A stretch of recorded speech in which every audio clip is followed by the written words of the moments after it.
Lo dijo en la primera hora. Muy bien, seguimos. Gracias, el saludo desde Manta, desde Santa Marianita que nos saludan. Gracias, Denita. Me dice, hay que estar en el desempleo y no prestar servicios al país porque te etiquetan y calumnian hasta terminan con juicios de peculado, decenas de funcionarios públicos involucrados en lodo político y venganza del gobierno de turno. Pues, casos y casos. Pero de verdad, esta generalización odiosa y esta estigmatización generada, y hagamos una culpa, desde los micrófonos y las cámaras y los teclados, es una vergüenza. Bueno, sigamos hablando de política. Y hoy le hemos invitado al doctor Pablo Garcés. Él es el decano de Relaciones Internacionales del Instituto de Altos Estudios Nacionales, el IAEN, para hacer un análisis sobre cómo se configura justamente este mapa de precandidaturas de los binomios presidenciales. Doctor, qué gusto, bienvenido. ¿Cómo le va? Muy buen día, Belkis. Muy buen día, Fabricio, y un buen día a todos quienes nos escuchan y nos siguen en las redes. Qué gusto acompañarlos. Gracias. A ver, póngame el gráfico del doctor. Doctor, le hemos invitado a propósito de este gráfico que publicó en sus redes sociales. Y el doctor publicaba lo siguiente: si no entendemos el mundo en términos de izquierda y derecha, ¿por qué reducimos la política a eso? Acá una propuesta para elucidar el panorama político de Ecuador, aplicación de la teoría cultural de Douglas Wildatsky Thompson et al., que propone 4 cosmovisiones distintas. Y ahí está: igualitarismo, jerarquía, fatalismo, individualismo. ¿Qué significa esto, doctor? En términos muy breves, Fabricio, y muchas gracias por permitirme quizás romper este clivaje que usted mencionaba, ¿no? Que ver el mundo de una manera estrictamente dicotómica, izquierda, derecha o, peor aún en el caso ecuatoriano, correísmo o anticorreísmo. Simplemente lo que propone este enfoque es ver el mundo de acuerdo a 2 dimensiones. ¿Cuánto nos afecta la influencia del grupo en nuestras decisiones individuales o cuánto nos afectan las instituciones o las leyes nuestras decisiones individuales?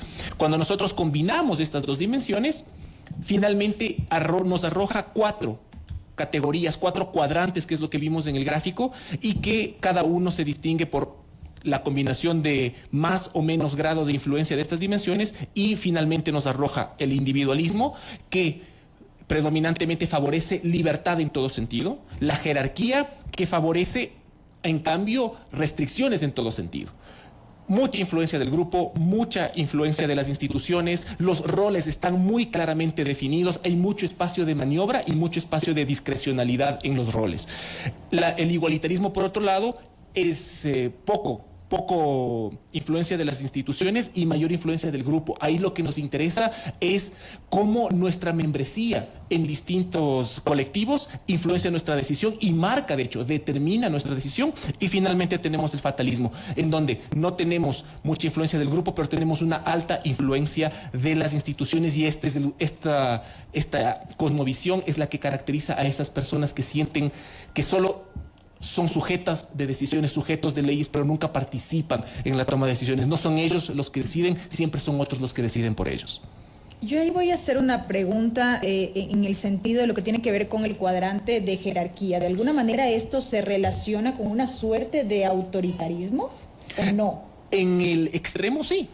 En el extremo sí, en el extremo decide uno solo, decide solo la autoridad, la cabeza. Estamos hablando de sistemas piramidales, en donde mientras más arriba en la pirámide uno se encuentre, mayor poder de decisión tiene y mayor poder sobre los que se encuentran abajo. Como digo, al ser un sistema piramidal, al ser jerárquico, precisamente cada rol está muy bien definido y no hay mucho espacio de maniobra. Mientras más arriba en la pirámide, mayor poder; mientras más abajo, menor. En ese cuadrante de jerarquía, usted ha ubicado Partido Socialista Ecuatoriano, Revolución Ciudadana, Centro Democrático y el PID, que es la lista 4 y que es una de las 2 organizaciones que respaldan a Daniel Noboa. ¿Por qué estas 4 organizaciones en el cuadrante de jerarquía? En distinto nivel, ciertamente, ¿no? Hay unas que están más adentro en el cuadrante que otras. Por ejemplo, todas estas ubicaciones responden a el pasado y a la poca información que en algunos casos tenemos. Por ejemplo, el PID, tenemos escasísima información. El PID carece de una página de internet, lo único que tiene es una página de Facebook con muy pobre información con respecto a sus propuestas o a lo que sostiene.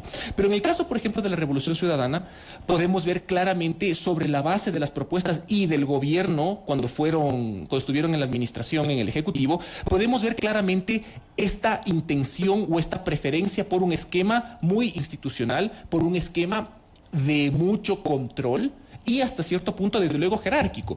Un ejemplo de esto es la preferencia por un Estado planificador. Teníamos como ilustración a las Emplades, que se encargaba precisamente de eso, de establecer cuál va a ser los fines, cuáles van a ser los objetivos que se persiguen nacionalmente e incluso las estrategias, los caminos que se van a seguir. Y entonces, efectivamente, tenemos a la Revolución Ciudadana como quizás el caso más ilustrativo de la jerarquía. El PID, como digo, es muy pobre, pero se lo tiene que ubicar ahí por la propuesta que establece de igualdad y de democracia. Y luego tenemos al Partido Socialista, que también ha resultado un desafío ubicarlo, pero necesariamente es mejor ubicado en la jerarquía que en los otros, debido a los principios que aduce perseguir, aunque ciertamente en los últimos tiempos hemos visto cómo distintos personajes que se alejan a esos principios han llegado a representarlo. Ahora, en mayor medida vemos presencia de organizaciones políticas en el cuadrante de individualismo. ¿Esto qué nos dice? Bueno, nos dice, recordemos, el individualismo carece de influencia de las instituciones y carece de las influencias del grupo. Perdón que le interrumpa. Mencionemos quiénes están en individualismo. Correcto. Avanza, Izquierda Democrática.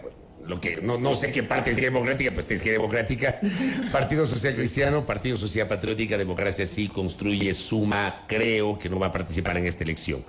Para contextualizar, ¿por qué es el cuadrante de individualismo? Sí, simplemente para recordar, el individualismo está caracterizado por poca influencia de las instituciones y poca influencia del grupo. Es decir, quienes son individualistas o quienes ven el mundo de una forma individualista creen que las instituciones son negociables, ¿sí? Y prefieren menos instituciones. Por eso el individualismo favorece el esquema de organización del mercado, en donde es la competencia la que ordena o organiza las relaciones y no necesariamente la intervención de un Estado, por ejemplo, central. Entonces, ¿por qué estas organizaciones se ubican aquí? Pues, nuevamente, basados en las decisiones y en los principios que han establecido como partido y cómo se han comportado, sobre todo en los últimos años. Y de ahí el discurso de reducción del Estado, de la necesidad de reducir el Estado. Justamente, entonces aquí ubicamos a los partidos que, por un lado, en discurso han establecido esa preferencia, una preferencia por políticas pro mercado o una preferencia por políticas de reducción de la intervención estatal o del tamaño del Estado o de la participación del Estado, del gobierno en el mercado y en las relaciones sociales. Y adicionalmente, aquellos que quizás en el discurso no lo han dicho, pero que han actuado de esa forma. Y es por eso que ubicamos aquí, por ejemplo, a partidos que nos puede llamar la atención, como Izquierda Democrática. Claro, porque podríamos entender que aquí están, digamos, aglutinados estas organizaciones políticas más tendientes hacia la derecha. ¿Correcto? Bajo esta línea que usted acaba de explicar. A lo que usualmente se podría mencionar de esa forma. Claro, y de ahí entonces diríamos, ¿qué hace aparentemente la Izquierda Democrática? Ahí más allá de los cuestionamientos que ha recibido la Izquierda Democrática a lo largo de este tiempo por su accionar, ¿no? Correcto, justamente. Y entonces si nosotros vemos, por ejemplo, como a nivel de ilustración, vemos una ambivalencia, ¿no es cierto?, en el comportamiento en la Asamblea, en ciertas votaciones, en cómo la Izquierda Democrática las posiciones que ha tomado en distintos debates nos inducen a ubicar a estos partidos en particular dentro del individualismo. Y esto es una ilustración nada más de que, claro, a muchas personas, y de hecho hubo algunos comentarios que decían ¿por qué lo ubicamos aquí a este partido y por qué no acá?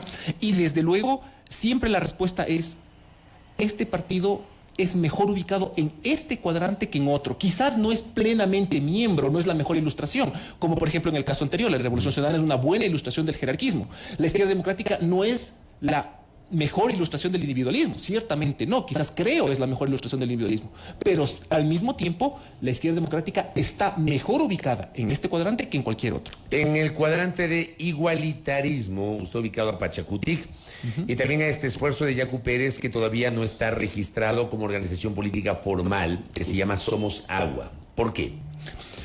Si es que nosotros vamos a hablar de relaciones sociales, quizás esa es la mejor manera de abordar estos cuadrantes. ¿Qué favorece cada cuadrante? Como decía yo al inicio, el jerarquismo o la jerarquía favorece una organización piramidal, ¿no es cierto? Las decisiones se toman de arriba hacia abajo. El individualismo favorece una relación más horizontal, pero en términos de mercado.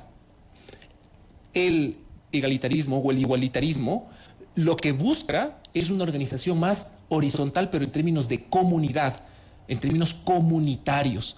Y entonces las fuerzas políticas, como por ejemplo Somos Agua, como por ejemplo Pachacutic, que predominantemente vienen desde los pueblos y nacionalidades cuya cosmovisión propia del mundo, de hecho, se identifica con estas relaciones horizontales en igualdad. Y como nosotros hemos visto, la propia CONAIE constantemente habla de regresar a las bases, de consultar en asamblea. Y lo propio mencionado en distintas ocasiones Pachacutic, vemos que se identifica plenamente con esta forma de organización social y sus preferencias políticas también. Acá me escribe la doctora Melania Carrión, que es analista política y también especialista en temas legislativos, y me dice, no estoy segura sobre Revolución Ciudadana, dice, no necesariamente, digamos, dice, no que sea siempre institucionalista, porque como oposición fueron jerárquicos, individualistas, al margen de las instituciones. Parece que hace falta ver que una cosa es siendo gobierno y otra siendo oposición. Tal vez ahí podríamos aplicar el ejemplo que plantea Melania, que es el de Revolución Ciudadana, que fueron gobierno y ya no lo son. Excelente observación de Melania. Y ahí a la reflexión a la que quiero invitar a todas y todos es a que tanto esto como la discusión que tenía muy pertinente Fabricio sobre la ideología, creo que es bien importante resaltar que es virtualmente imposible hablar de que, en términos generales, la mayoría de las personas, incluso los políticos, tengan una sola ideología, sino que va a depender del tema, va a depender de los temas. La Revolución Ciudadana, por ejemplo, ya que lo menciona Melania, la Revolución Ciudadana en el gobierno siempre se llamó de izquierda, ¿no es cierto? Siempre se llamó progresista. El socialismo del siglo XXI en algún momento incluso se abrazó. Pero en el gobierno, cuando fueron gobierno, firmaron un TLC con Europa. El acuerdo multipartes, del que es miembro Ecuador, con Europa, es libre comercio. Y eso no es ciertamente una posición jerárquica institucional, más bien es una posición de libre mercado, más asociada al individualismo. O, por ejemplo, la decisión de 2013 de la intervención petrolera, como le llamaron, de los campos ITT. Pero por supuesto, eso es... Por mencionar otro ejemplo, ¿no? Pero por supuesto, pero eso es parte de la diferencia que existe entre el discurso, por un lado, la práctica, pero siempre en términos de temáticas. Entonces, por ejemplo, yo recuerdo que usted la semana pasada, Fabricio, acertadamente le preguntaba a un entrevistado, una entrevistada, le decía, hablaba del espectro político de izquierda y derecha, y usted mencionaba y decía, ¿dónde está la izquierda ambientalista? Y comenzaba a adjetivar a las izquierdas, y comenzamos a adjetivar a la derecha en el espectro. ¿Dónde le ubica usted? Y le invito a la audiencia. ¿Dónde ubicamos a la izquierda ambientalista? ¿Es más o más cercana o menos cercana a la izquierda feminista? Y lo mismo para la derecha.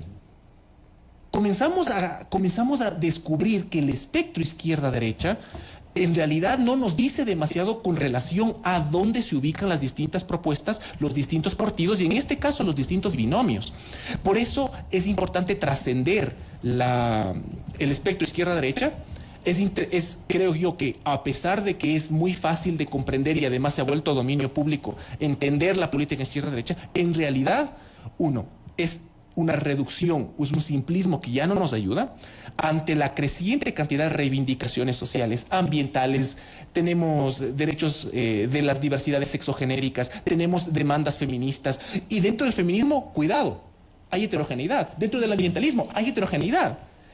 Es importante complejizar un poquito más, pero como diríamos en la academia, tener un poquito también de parsimonia. Esto que acaba de decir es absolutamente fundamental. No hay un solo ambientalismo, no hay un solo feminismo. Correcto. Para graficar esto que es parte del debate público hoy. Justo. O sea, no podemos poner a todos los ambientalistas en el mismo saco. Por supuesto que no. Por supuesto que no. O sea, ¿qué tipo de ambientalistas hay, por ejemplo? Mi preferencia es decirle, Fabricio, tenemos al menos 4, de acuerdo a el espectro que acabo de yo proponer. De acuerdo a este enfoque tendríamos ambientalistas que prefieren una solución de conservación desde la jerarquía, es decir, imponer una ley para que a través de mecanismos institucionales podamos proteger y explotar, de hecho, con cierta responsabilidad la naturaleza. Tenemos los ambientalistas por otro lado y en la diagonal el individualismo. Tenemos los ambientalistas individualistas, llamémosles. Estos favorecen en cambio una explotación un poco más libre, que sea el mercado el que más o menos genere los incentivos de acuerdo a las tendencias actuales para la explotación natural. Y estos, por ejemplo, aquí podríamos ver a aquellos que favorecen las nuevas tecnologías, las tecnologías verdes y demás, que también están bajo una noción de mercado, ¿no es cierto? Reemplazamos los combustibles fósiles por la electricidad en los vehículos, en el transporte, y esta es con incentivos de mercado. Y finalmente tendríamos, por simplemente ser los que más resaltan, a los ambientalistas igualitarios.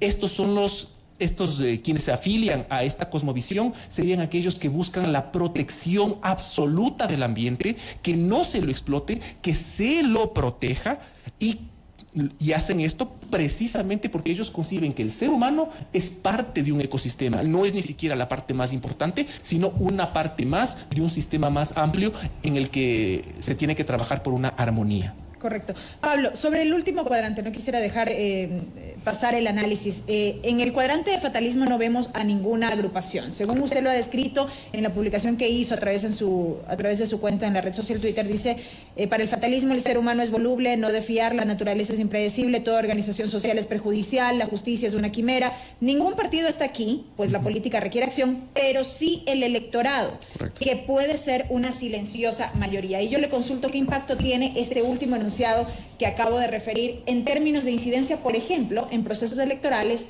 como el que tenemos ahora mismo a puertas. Justamente, y muchas gracias, Belkis, por la pregunta.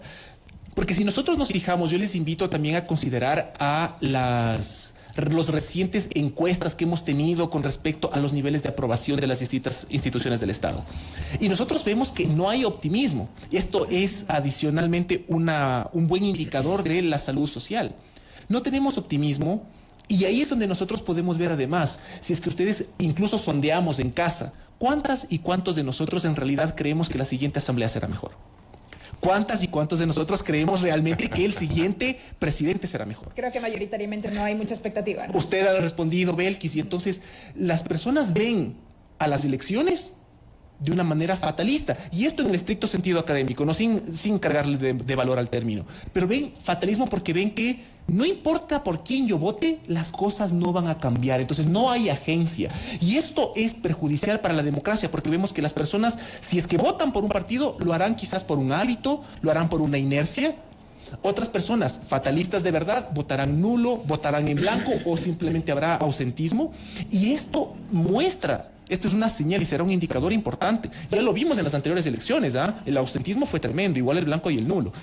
Lo veremos nuevamente y será un indicador de la pobre salud que tenemos democráticamente por la participación y la falta de convicción, porque vemos que no importa lo que nosotros decidamos en urnas, no tenemos incidencia porque los políticos y quienes finalmente terminan elegidos no nos dan los resultados que esperamos. Doctor, y para cerrar, y le envío un abrazo a Eduardo Espinosa Fernández desde Loja, que me escribe, me pide que le pregunte sobre, dentro de este análisis, cómo podríamos incorporar el debate sobre las relaciones de propiedad, sobre los medios de producción que tiene la derecha y la izquierda, capitalismo, socialismo. ¿Se puede hablar de esto? Por supuesto que sí, muchas gracias por la pregunta, Eduardo. Desde luego, nosotros podemos ver que nuevamente, dentro de estos 4 cuadrantes podemos ubicar las relaciones de propiedad. Vayamos nuevamente en el mismo orden que hemos ido antes. Cuando nosotros revisamos el jerarquismo, nosotros vemos que la propiedad es básicamente del Estado central, al extremo, ¿no? Siempre al extremo es el Estado central quien tiene todo, quien posee todo, y ahí quizás podríamos asociarlo con una visión un poquito más comunista, ¿verdad?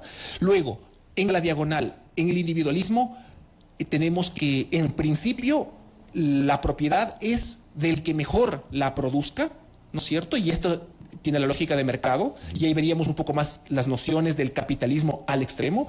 Y en el igualitarismo tendremos una categoría que se pierde, que no se explica en la izquierda-derecha, que es la propiedad es de todos. Desde una visión comunitaria, la naturaleza, la propiedad es de todos. Nadie tiene un derecho de propiedad porque la propiedad, los bienes, la naturaleza y lo que produce la tierra le pertenece a todos, no a una persona ni a un grupo. Y entonces estas nociones se pierden en el espectro convencional y nos permiten enriquecer la manera en que vemos el mundo. ¿Y por qué esto es importante, Fabricio, Belkis y la audiencia? Esto es importante porque como nosotros vemos el mundo, actuamos en él, vindicamos distintas causas, perseguimos distintos intereses y votamos por distintos grupos. Y es por eso que es importante tener alguna claridad en qué es lo que están vindicando distintos partidos políticos, qué es lo que están proponiendo, para ver si es que nosotros efectivamente somos afines y nos afiliamos a esas causas, a esos intereses y por qué. Pero finalmente, también es importante tener presente que, e insisto, porque esta creo que es una de las lecciones más importantes, ninguna de nosotros, la mayoría de nosotros, ninguno, tiene una sola, como decíamos, ideología, una sola cosmovisión en los términos de este enfoque. Podemos tener una visión jerarquista, por ejemplo, en términos de la seguridad, pero podemos tener una visión más individualista en términos de trabajo. Y podemos tener una visión más igualitaria en términos de ambiente. Y como la mayoría de nosotros podemos tener fatalismo o podemos ser más fatalistas en términos electorales. Correcto. Doctor, gracias por el tiempo y por los aportes. Muy gentil. Gracias a ustedes por la invitación. El doctor Pablo Garcés, que ha estado con nosotros, decano de Relaciones Internacionales del Instituto de Altos Estudios Nacionales, hablando sobre el componente ideológico que también debe ser parte del debate sobre las organizaciones políticas y los binomios presidenciales. Primera plana. Todas las noticias, todas las voces.